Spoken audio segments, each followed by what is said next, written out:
Dear students, welcome back to Python functions. നമ്മൾ already Python functions എങ്ങനെ define ചെയ്യുന്നത്, user define functions എങ്ങനെ define ചെയ്യുന്നത്, അതിനെങ്ങനെയാണ് കോൾ ചെയ്യുന്നത്, then അതിൽ ഉപയോഗിക്കുന്ന ഡിഫറെൻറ്റ് ടൈപ്സ് ഓഫ് വേരിയബിൾസ് എന്തൊക്കെയാണ്, അങ്ങനെ കാര്യങ്ങളെല്ലാം നമ്മൾ കഴിഞ്ഞ വീഡിയോസിലായിട്ട് പഠിച്ചു. എന്നെ നോക്കാം, നമ്മളൊരു ഫംഗ്ഷനെ കോൾ ചെയ്യുമ്പോൾ, ഇപ്പോൾ ഒരു എക്സാമ്പിളായിട്ട് അപ്പോൾ ഞാൻ ഇവിടെ ഒരു ഫംഗ്ഷൻ ക്രിയേറ്റ് ചെയ്തു, അതായത് ഡിഫൈൻ F1. ഓക്കെ, അപ്പോൾ ഇവിടെ A, B രണ്ട് ആർഗ്യുമെന്റ്സ് കൊടുത്തു. ഈ ആർഗ്യുമെന്റ്സിന് എന്ത് പേരാ പറയുക? A and B എന്ന് പറയുന്ന ഈ ആർഗ്യുമെന്റ്സ് എന്താണ്? ഫോർമൽ ആർഗ്യുമെന്റ്സ് ആണ് അല്ലേ? ഓക്കെ, ഇതിനാണ് ഈ ഫംഗ്ഷന്റെ ബോഡി, വിത്തിൻ ദ ബോഡിയിൽ വെച്ച് A ഈക്വൽ ടു A+10 എന്ന് കൊടുത്തു. Then B equal to A-B എന്ന് കൊടുത്തു. ഓക്കെ, ദെൻ പ്രിന്റ് ചെയ്യാൻ വേണ്ടി പറഞ്ഞു. പ്രിന്റ് A, B റിട്ടേൺ ചെയ്തു. ഇതാണ് നമ്മുടെ ഫംഗ്ഷൻ. അപ്പൊ ഇനി ഈ ഫംഗ്ഷനെ ഞാൻ മറ്റൊരു ഫംഗ്ഷനിൽ നിന്ന് ഈ ഫംഗ്ഷൻസിനെ കോൾ ചെയ്യാണ്. അപ്പൊ കോൾ ചെയ്യുമ്പോൾ F1 ഓഫ് X, Y എന്ന് പറഞ്ഞിട്ട് കോൾ ചെയ്തു. Where X equal to 4 and Y equal to 5. ഇതാണ് വാല്യൂസ് എന്ന് വയ്ക്കുക.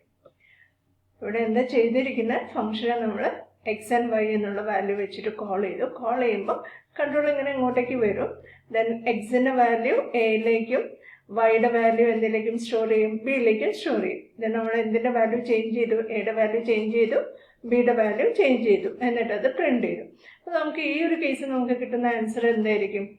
എ എന്ന് പറഞ്ഞാൽ A+10, എയുടെ വാല്യൂ എന്താണ്? 4 ആണ് അല്ലേ? 4+10 എന്ന് പറയുമ്പോൾ നമുക്ക് കിട്ടുന്ന 14. Then B equal to A-B. A-B എന്ന് പറഞ്ഞു കഴിഞ്ഞാൽ 14 - B എന്ന് പറയുമ്പോൾ 9 എന്ന് കിട്ടും. ബിയുടെ വാല്യൂ 5 ആയതുകൊണ്ട്. അപ്പോൾ നമുക്ക് കിട്ടുന്ന ഔട്ട്പുട്ട് 14 - 9 എന്നാണ്. ദെൻ ഈ ഫംഗ്ഷൻ കോൾ ചെയ്തതിന് ശേഷം ഞാൻ ഇവിടെ വെച്ചിട്ട് പ്രിന്റ് X, Y എന്ന് കൊടുത്തു. പ്രിന്റ് X, Y എന്ന് കൊടുത്താൽ എനിക്ക് കിട്ടുന്ന ഔട്ട്പുട്ട് എന്തായിരിക്കും?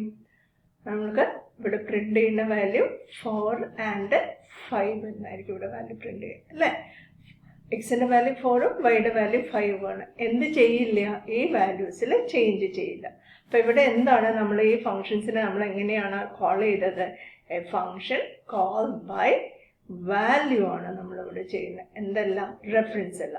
ഫങ്ഷൻ കോൾ ബൈ റെഫറൻസ് ആയിരുന്നെങ്കിൽ ഈ എക്സ് ആൻഡ് വൈ എന്ന് പറയുന്ന വേരിയബിൾസ് മെമ്മറിയിൽ എവിടെയാണോ സ്റ്റോർ ചെയ്തത് അതിൻ്റെ റെഫറൻസ് ആയിരിക്കും ഇരുന്ന് ഇങ്ങോട്ടേക്ക് പാസ് ചെയ്യുന്നത്. അപ്പോൾ നമ്മൾ ഇന്ന് പഠിക്കാൻ പോകുന്നത് ഒരു ഫംഗ്ഷൻ കോൾ ബൈ റെഫറൻസ് എങ്ങനെയാണ് ചെയ്യുന്നത് എന്നാണ്. ഓക്കെ, ഇപ്പം നമ്മൾ പൈത്തണിനകത്ത് ഫംഗ്ഷൻ കോൾ ബൈ റെഫറൻസ് എന്നാണ് പറഞ്ഞാൽ പൈത്തണിലെ ഡാറ്റ ടൈപ്സ് നമ്മൾ 2 ടൈപ്പായിട്ട് പറഞ്ഞിട്ടുണ്ട്. മ്യൂട്ടബിളും ആൻഡ് ഇമ്മ്യൂട്ടബിൾ ടൈപ്പും അല്ലേ? അപ്പം മ്യൂട്ടബിൾ ആയിട്ടുള്ള ഡാറ്റ ടൈപ്സ് വാല്യൂസ് ആണ് ഫംഗ്ഷൻ്റെ ആർഗ്യുമെൻ്റ് ആയിട്ട് പാസ് ചെയ്യുന്നതെങ്കിൽ അതെന്താണ്? Function call by reference. കാരണം അതിൽ ആ വാല്യൂസ് ചേഞ്ച് ചെയ്യാൻ പറ്റും. ഇമ്മ്യൂട്ടബിൾ ടൈപ്പ് ആയിട്ടുള്ള ആർഗ്യുമെന്റ്സ് ആണ് പാസ് ചെയ്യുന്നതെങ്കിൽ ഫംഗ്ഷൻ എന്താണ്? കോൾ ബൈ വാല്യൂ ആയിട്ടാണ് കൺസിഡർ ചെയ്യുന്നത്. ഓക്കെ, അപ്പോൾ നമ്മൾ ഒരു ഫംഗ്ഷനകത്തേക്ക് ലിസ്റ്റ്, അതായത് സീക്വൻസ് ഡാറ്റ ടൈപ്പാണ് പൈത്തണിൽ. ആ ഒരു ഡാറ്റ ടൈപ്പിനെ ഒരു ഫംഗ്ഷനിനകത്തേക്ക് പാസ് ചെയ്യുമ്പോൾ അവിടെ ലിസ്റ്റിൻ്റെ വാല്യൂസ് നമുക്ക് ചേഞ്ച് ചെയ്യാൻ പറ്റുമല്ലോ. അപ്പോൾ ലിസ്റ്റ് പാസ് ചെയ്യുമ്പോൾ എന്താ സംഭവിക്കുന്നത്? ആക്ച്വൽ ആർഗ്യുമെൻറ്റും ഫോർമൽ ആർഗ്യുമെൻറ്റും സെയിം ഓബ്ജക്റ്റിനെയാണ് എന്ത് ചെയ്യുന്നത്? റെഫർ ചെയ്യുന്നത്. അപ്പോൾ നമ്മളൊരു മ്യൂട്ടബിൾ ആയിട്ടുള്ള ഓബ്ജക്റ്റിനെയാണ് പാസ് ചെയ്യുന്നതെങ്കിൽ അവിടെ ഫോർമൽ ആർഗ്യുമെൻറ്റും ആക്ച്വൽ ആർഗ്യുമെൻറ്റും സെയിം ഓബ്ജക്റ്റിനെയാണ് റെഫർ ചെയ്യുക. അപ്പോൾ നമ്മൾ വാല്യൂ കൊടുത്തു കഴിയുമ്പോൾ ഫോർമൽ ആർഗ്യുമെൻറ്റ് ഫംഗ്ഷനുള്ളിൽ വെച്ച് അതിനകത്ത് എന്തെങ്കിലും ചേഞ്ചസ് വന്നു കഴിഞ്ഞാൽ ദാറ്റ് ചേഞ്ച് റിഫ്ലക്റ്റ് ഇൻ എന്താണ്? Actual argument. ആക്ച്വൽ ആർഗ്യുമെൻറ്റിൽ ആ വാല്യൂയുടെ ചേഞ്ചസ് വന്നിരിക്കുന്നത് റിഫ്ലക്റ്റ് ചെയ്യും, അല്ലെങ്കിൽ ഔട്ട്സൈഡ് ദ ഫംഗ്ഷനിൽ ആ ചേഞ്ചസ് റിഫ്ലക്റ്റ് ചെയ്യും. നമ്മളൊരു മ്യൂട്ടബിൾ ആർഗ്യുമെൻ്റ് ആണ് പാസ് ചെയ്യുന്നതെങ്കിൽ ആ ആർഗ്യുമെൻറ്റിൻ്റെ ആക്ച്വൽ ആർഗ്യുമെൻറ്റിൻ്റെയും ഫോർമൽ ആർഗ്യുമെൻറ്റിൻ്റെയും ID, അതായത് നമ്മൾ ഏതൊരു ഒബ്ജക്റ്റ് ക്രിയേറ്റ് ചെയ്ത് കഴിഞ്ഞാലും അതിനൊരു ID ഉണ്ട്, ഒരു ഐഡൻറ്റിഫിക്കേഷൻ വാല്യൂ ഉണ്ടായിരിക്കും. ആ ഒരു ഒബ്ജക്റ്റിനെ ഐഡൻറ്റിഫൈ ചെയ്യാൻ ആ വാല്യൂ സെയിം ആയിരിക്കും. The ID of a list object before and after passing to a function shows an identical value. ഒരേ വാല്യൂ തന്നെയാണ് അവിടെ കാണിക്കുന്നത്. Okay. The next one, passing mutable objects can be considered as called by reference because when their values are changed inside the function, then it will also be reflected outside the function. അപ്പോൾ നമുക്കിതൊന്ന് ചെയ്ത് നോക്കാം. ഒരു list എങ്ങനെയാണ് ഫംഗ്ഷൻ്റെ argument ആയിട്ട് pass ചെയ്താൽ എന്തൊക്കെ changes ആണ് വരുന്നതെന്നൊന്ന് നോക്കാം. ഓക്കെ, ഇവിടെ ഞാൻ ജസ്റ്റ് ഹലോ എന്ന് പറഞ്ഞൊരു ഫംഗ്ഷൻ ക്രിയേറ്റ് ചെയ്തിട്ടുണ്ട്. ഈ ഫംഗ്ഷനിൽ ആർഗ്യുമെൻ്റ് എൽ എന്ന് പറയുന്നത് ലിസ്റ്റാണ്. ഓക്കെ, അപ്പോൾ ആ ലിസ്റ്റിൻ്റെ ഐ ഡി പ്രിൻ്റ് ചെയ്യാൻ പറഞ്ഞു. ദെൻ ലിസ്റ്റിലേക്ക് 70 എന്നുള്ള വാല്യൂ അപ്പൻഡ് ചെയ്യാൻ പറഞ്ഞു. ദെൻ ആ ലിസ്റ്റിനെ പ്രിൻ്റ് ചെയ്യാൻ പറഞ്ഞു. അപ്പോൾ ഞാൻ ഈ ഒരു പ്രോഗ്രാം റൺ ചെയ്ത് നോക്കുകയാണ്. ഈ ഫംഗ്ഷൻ റൺ ചെയ്യുമ്പോഴെങ്ങനെ വരുന്നത് നോക്കൂ. ഓക്കെ, അപ്പോൾ നമുക്ക് നമ്മൾ ഹലോ എന്നുള്ള ഇതിനെ കോൾ ചെയ്യുന്നതിന് തൊട്ട് മുമ്പ് നമുക്ക് ലിസ്റ്റ് ക്രിയേറ്റ് ചെയ്യാം. ഇവിടെ പേര് കൊടുത്ത് L1 എന്നാണ്. L1 ഈക്വൽ ടു ലിസ്റ്റിനകത്ത് 3, 5, 7, 8 ഇത്ര വാല്യൂസാണ് ഞാനിപ്പോൾ ലിസ്റ്റിനകത്ത് ചെയ്തിരിക്കുന്നത്. ഓക്കെ, ദെൻ L1 എന്ന് കൊടുത്തു കഴിഞ്ഞാൽ എനിക്ക് വാല്യൂ കിട്ടി. L1.id L1ൻ്റെ ID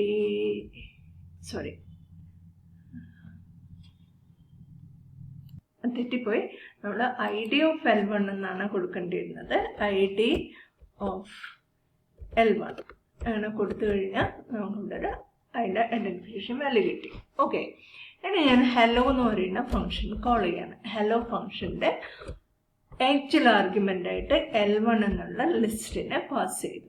ഓക്കെ, അപ്പോൾ നോക്കൂ, ഇവിടെ L1 എന്നുള്ള ലിസ്റ്റിനകത്ത് നമ്മൾ ആ ഒരു ഫംഗ്ഷനകത്ത് നമ്മൾ എന്താ ചെയ്തിരിക്കുന്നത്, ഈ ഒരു ഫംഗ്ഷനിൽ ID L എന്ന് പറഞ്ഞിട്ട് ഒരു ലിസ്റ്റിനകത്തേക്കാണ് ഇവിടെ ആക്ച്വൽ ആർഗ്യുമെൻ്റ് ആയിട്ട് ഫോർമൽ ആർഗ്യുമെൻ്റ് ആയിട്ട് യൂസ് ചെയ്ത്. അപ്പോൾ ആ ഫോർമൽ ആർഗ്യുമെൻറ്റിൻ്റെ ഐഡിയും ആക്ച്വൽ ആർഗ്യുമെൻറ്റിൻ്റെ ഐഡിയും എന്ത് തന്നെയാണ്, സെയിം തന്നെയാണ്. സെയിം ID അല്ലേ കാണിച്ചിരിക്കുന്നത്. അപ്പോൾ ഇത് സെയിം ലിസ്റ്റിനെ തന്നെയാണ് പാസ് ചെയ്ത്.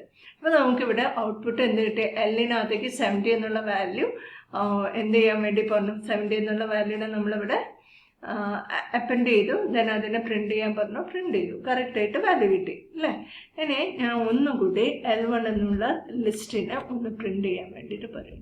അപ്പോൾ നോക്കൂ, ഇവിടെ തൊട്ട് മുമ്പ് നമ്മൾ L1നെ പ്രിൻ്റ് ചെയ്യാൻ പറഞ്ഞ സമയത്ത് നമുക്ക് കിട്ടിയ 3578 ഉള്ളിരുന്നു. ഇപ്പോൾ എന്ത് കൂടി വന്നിട്ടുണ്ട്, 70 കൂടി വന്നിട്ടുണ്ട്. അപ്പോൾ നമുക്ക് ഈ ഫംഗ്ഷനിൽ വരുന്ന ചേഞ്ചസ് ഒക്കെ ഫംഗ്ഷൻ്റെ പുറമേയും എന്ത് ചെയ്യുന്നുണ്ട്, റിഫ്ലക്റ്റ് ചെയ്യുന്നുണ്ട്. ഓക്കെ, നമുക്ക് മറ്റൊരു എക്സാമ്പിൾ നോക്കാം. ഇത് നോക്കാം. ഇവിടെ നമ്മൾ ആർഗ്യുമെൻ്റ് ആയിട്ട് കൊടുത്തിരിക്കുന്നത് ഇമ്മ്യൂട്ടബിൾ ആയിട്ടുള്ളൊരു ഡാറ്റ ടൈപ്പാണ്, സ്ട്രിങ് ആണ് അല്ലേ, നെയിം എന്ന് പറയുന്നത്. അപ്പോൾ നെയിമിൻ്റെ വാല്യൂ വന്നു. അതിൻ്റെ കൂടെ ഞാനൊരു മിസ്റ്റർ മിസ്സിസ് എന്ന് പറഞ്ഞിട്ടൊന്ന് ആഡ് ചെയ്തിട്ടുണ്ട്. ദെൻ അത് പ്രിൻ്റ് ചെയ്തു, ID പ്രിൻ്റ് ചെയ്തു. നമുക്കിതൊന്ന് റൺ ചെയ്ത് നോക്കാം. റൺ ചെയ്തു. ഓക്കെ, അപ്പോൾ ഇവിടെ ഞാൻ നാം എന്ന് പറഞ്ഞിട്ടൊരു വേരിയബിൾ ക്രിയേറ്റ് ചെയ്യാണ്. നാമിനകത്ത് എന്നിപ്പോൾ പേര് കൊടുക്കുന്നത് ഇന്ദു എന്ന് കൊടുത്തു. Indu. Okay, then ID of നാം എന്നുള്ളതിൻ്റെ ID എന്താണെന്ന് പ്രിൻ്റ് ചെയ്തു. ഇനി ഞാൻ ഹൈ എന്നുള്ള ഫംഗ്ഷനെ കോൾ ചെയ്യാണ്. ദെൻ അതിനകത്ത് നാം എന്നുള്ളതിന് ആർഗ്യുമെൻ്റായിട്ട് പാസ് ചെയ്തു. അപ്പോൾ ഇവിടെ വന്നിരിക്കുന്ന രണ്ടിൻ്റെയും ID എന്താണ്, ഡിഫറെൻ്റ് അല്ലേ, സെയിം ID അല്ലല്ലോ വന്നിരിക്കുന്നത്. 98576 ആണ് ഇവിടെ ഉള്ളത്, ഇവിടെ 98256 ആണ് വന്നിരിക്കുന്നത്. എന്നാൽ ഞാൻ അതിന് ഒന്നുകൂടി നാമിനെ നോക്കി. നാമിനകത്ത് വാല്യൂ എന്തെങ്കിലും ചേഞ്ച് ചെയ്തിട്ടുണ്ടോ, ഇല്ല, ചേഞ്ച് ചെയ്തിട്ടില്ല. അപ്പോൾ ഇവിടെ ഇമ്മ്യൂട്ടബിൾ ആയിട്ടുള്ള വാല്യൂ പോയപ്പോൾ അത് കോൾ ബൈ വാല്യൂ ആണ് നടക്കുന്നത്. മ്യൂട്ടബിൾ ആയിരുന്നെങ്കിൽ ഇവിടെ കോൾ ബൈ റെഫറൻസ് ആണ് ചെയ്യുന്നത്. ഓക്കെ, ഇത്ര കാര്യങ്ങൾ മനസ്സിലായില്ലേ? Okay, by.